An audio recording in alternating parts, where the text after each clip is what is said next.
What would your life look like if you never paid taxes again? I want you to imagine waking up in a world tomorrow, checking your paycheck, and seeing zero deductions for federal income taxes. That's right. No IRS breathing down your neck, no tax season, no endless paperwork trying to file your taxes every single year. Now, it might sound like a fairy tale, a dream, right? But I want you to consider this. President Donald Trump has repeatedly floated the idea of completely eliminating the individual income tax during his first few weeks back in office. And it's not just campaign talk. He might actually try to push this one through. But there is a little bit of a problem with this fantasy and potentially even a fairy tale. The US government runs a massive deficit every single year. Last year alone, the government collected $4.89 trillion in taxes, but my friends, they spent $6.9 trillion in federal spending. That's kind of like making $100,000 a year and spending $150,000 every single year. So if we eliminate income taxes, which make up half of all government revenue, what happens next? Does the government suddenly start spending responsibly? I mean, I would love to see a world where that happens. Does the economy explode with new growth? Or does inflation wipe out the gains, forcing you to pay through the back door? So this video, it's not just about Trump, it's about your money, your investments, and your financial future. In this video, I'm going to be breaking down why eliminating income taxes could be literally a game changer. I'm going to also talk about the hidden consequences that no one's talking about associated with eliminating income taxes. And third, I'm going to talk about how you can protect your wealth, no matter what happens, whether there's income taxes or there's no income taxes, how you can legally and ethically eliminate taxes from your personal economy. Now, before we dive into the topic of conversation, let me introduce myself. My name is Ryan D. Lee, and I help people break free from the system by taking control over their money and ultimately their future, and achieving financial freedom in 10 years or less using a very sophisticated investment strategy. We call it the passive income machine investment strategy. If you're tired of getting taxed, regulated, and nickel and dimed by a system designed to keep you broke while politicians waste your wealth, then my friends, you're in the right place. The strategies that we share on this channel are the strategies that the wealthy actually use to protect their money, escape the tax trap, and build real financial independence. So if you want to learn how to navigate the system and come out ahead, hit that subscribe button and let's get into it. So the question of this video is, could Trump really eliminate income taxes? So in order to understand this possibility, we have to look back in history. The US actually survived without income taxes for most of its history. Before the year 1913, there was literally no such thing as federal income tax. The government ran on tariffs, excise taxes, and small levies on businesses. But then came the 16th Amendment, which gave the government the power to reach into every individual's pocket every 2 weeks and take money directly out of your economy. And they sold it to Americans by saying, number one, it's only for the rich. Number two, it's just for the top 1% of income earners. Number three, it's not going to affect the average person. And number four, this is my favorites, it's only temporary. But my friends, like all bad ideas, that's how it usually starts. We're going to violate a principle and we're just going to do it for a temporary reason. And once we're done violating a principle, then we'll go back and do things ethically from that point forward. But now we can fast forward to today, 100 years after the 16th Amendment has passed, and half of your paycheck goes to taxes in one form or another. From federal income tax, social security tax, Medicare, state taxes, property taxes, sales taxes, taxes, my friends, the list goes on. So eliminating income taxes sounds amazing, but the question is, how on earth, mathematically, can a government who is spending recklessly actually do it? Now, Trump's plan would mean either cutting or replacing nearly $2.5 trillion of lost tax revenue overnight. And this is where things start to get a little bit complicated. So let's talk about the two ways that the government could replace this lost tax revenue. If income taxes disappear, the government really only has two choices. Option number one, create massive spending cuts, lower government spending from $7 trillion to under $3 trillion. Now, if you leave it up to Musk and the Department of Government Efficiency, or DOGE, they might actually just pull it off. So what's interesting, if you go to the website usdebtclock.org, which has historically tracked the out-of-control government spending and mathematically unsolvable deficits, they've now added a little tab of DOGE, a section that's tallying up just how much money DOGE is saving you and me, the taxpayers, every single day. Let's go check it out real quick. Now, before we do, I have to give you a massive warning that this website is going to depress you. If you ever need to look at something that's going to make you completely sad, then just look at usdebtclock.org, but let's jump over and take a look at this. Now, this website tracks all kinds of information, and it's a real-time tally. What you can see in the upper left-hand corner, the US national debt is $36 trillion and counting. And what this ultimately means is if every citizen, US citizen, decided to wipe out the debt, it would cost a US citizen $107,000. But not every citizen pays taxes. So if every taxpayer just came to the table and said, hey, let's wipe out the debt together, it would cost us $323,000.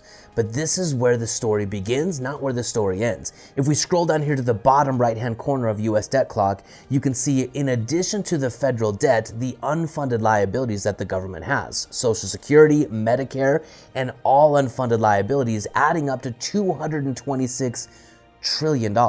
So if we add all of this up together, this would cost every citizen, not just taxpayers, but every citizen $665,000 to make good on the federal debt and the promises that the government has already made. This is where it gets quite depressing. But if we go back up here to the top left-hand side, you can see there's this new tab, the Doge Clock. The Doge Clock, as of right now, is reportedly saving American taxpayers $67 billion and counting. And my friends, if you've been following any of the headlines over the last couple of weeks, it's easy to see the out-of-control spending and the reckless spending that the government is doing. Now, Doge is a step in the right direction for sure, but let's be real, the US government hasn't meaningfully cut spending in decades. So this brings us to option number 2. Option number 2 is just borrow and print more money, which leads to higher inflation and a weaker dollar. As much as Doge is cutting, the government has an insatiable appetite for spending. Case in point, in the very same breath as Doge is saving taxpayer money, Trump turned around and recently floated the idea of taking over Gaza and paying to rebuild it. So, do you really think the government is suddenly going to start living within its means? I hope so, but I'm not going to wait around with my fingers crossed and my breath held. Every time Washington has a choice to cut spending or print money, they print. And what this ultimately means is you pay for it through inflation. Even if you get to keep more of your paycheck through reduced taxes, you're going to lose purchasing power through higher prices on things like gas, food, housing, and everyday essentials, a weaker US dollar, meaning your savings becomes worthless over time, more government borrowing leading to even higher national debt, which then compounds the problem of more government printing. So yeah, you might keep more dollars, but those dollars, they're just gonna buy less. My friends, the reality of it is we live in an inflationary world until the president stops talking about cutting and starts talking about eliminating the Federal Reserve and the printing press. Until that conversation is the conversation on the table, inflation is part of the game. And that's why the rich don't play the game of money as most Americans play it. The rich don't earn, my friends, the rich borrow. The wealthy store their money in assets that rise with inflation. That's the key point that allows the rich to use debt as income. By leveraging assets instead of earning a paycheck, they create literal tax-free income while their wealth continues compounding. Now listen, you don't have to believe me, but let me give you just one single example. Here's Senator Elizabeth Warren calling out Jeff Bezos for paying next to nothing in income taxes because he's using debt against the collateral of his business asset of Amazon. Remember, let's look at someone like Jeff Bezos, who is worth $1 bazillion. He has not paid taxes on all of that wealth. In fact, Jeff Bezos, many years, has either paid nothing in taxes or has paid about 1%. Why? Because his income is very, very small, but he continues to grow his wealth through all of his Amazon stock. And how does he then fund a lifestyle like he does? Not by cashing in Amazon stock, but by borrowing against it. Oh, right now, baby. We have a tax system. Bezos doesn't need to earn income. He borrows against his Amazon stock, real estate, and other assets. Meanwhile, the middle class parks their wealth, measured in dollars, in 401ks, while inflation is slowly eating away at that money. So my friends, that's the real game that's being played. Understanding what a real asset is and understanding how to generate income using the very tool that the government has been using for the last 100 years to inflate our currency away, which is debt.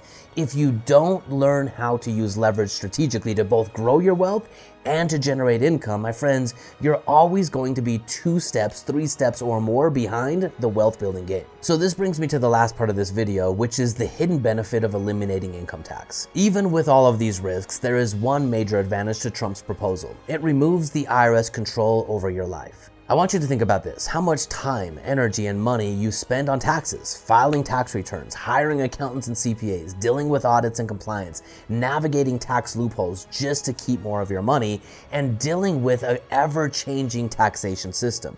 As of right now, there are thousands of pages being added to the tax code every single day. It is literally impossible for you or even a quality CPA to keep up with the many different ways you have to pay taxes.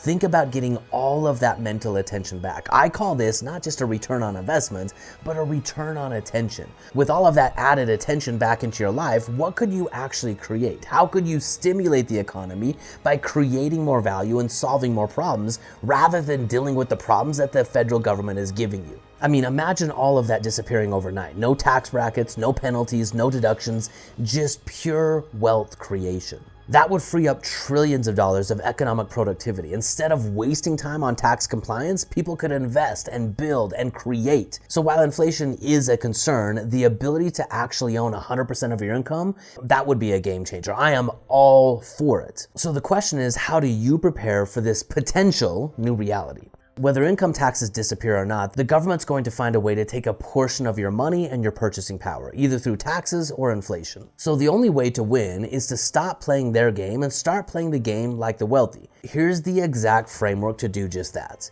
Number one, shift your devaluing dollars into real long-term assets. The wealthy don't store their money in dollars, they store it in assets that rise with inflation and can be leveraged, as I discussed earlier, for income.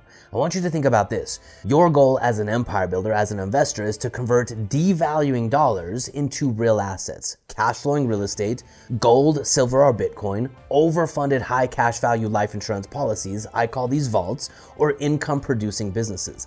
That's it. Those are the four asset classes that allow inflation to work for you and allow you to use leverage to create tax-free income. Number two, you have to master the game of leverage. In an inflationary environment, there is only one way to win: own productive assets using smart leverage. That means using the bank's fake money to acquire real assets. An asset is something that generates enough profit to cover the cost of debt to access and acquire that asset and produce a return for you, the investor. A liability is something that costs you money without generating any income.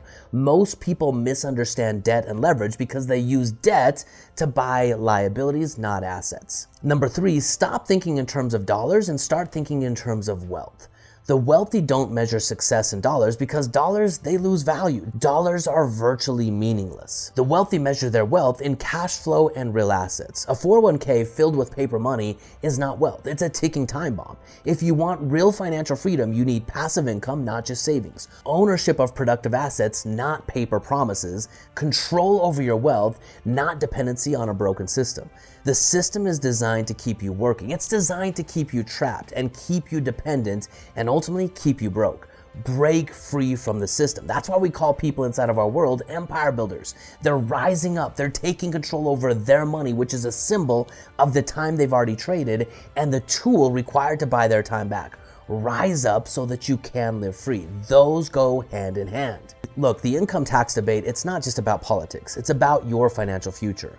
No matter what happens, the government, they're gonna find a way to take your purchasing power. You can choose to stay in their system, hoping they tax you less, or you can walk away from that system and build real wealth, so taxes and inflation can't touch you. I know which one I'm choosing, and I hope you decide to follow me and take back control over your money and ultimately your life. If you wanna learn more about how to break free from this system, subscribe now and drop a comment below. Would eliminating income taxes help or hurt the economy? And as always, my friends, rise up, live free. I'll see you on the next video. Fearless.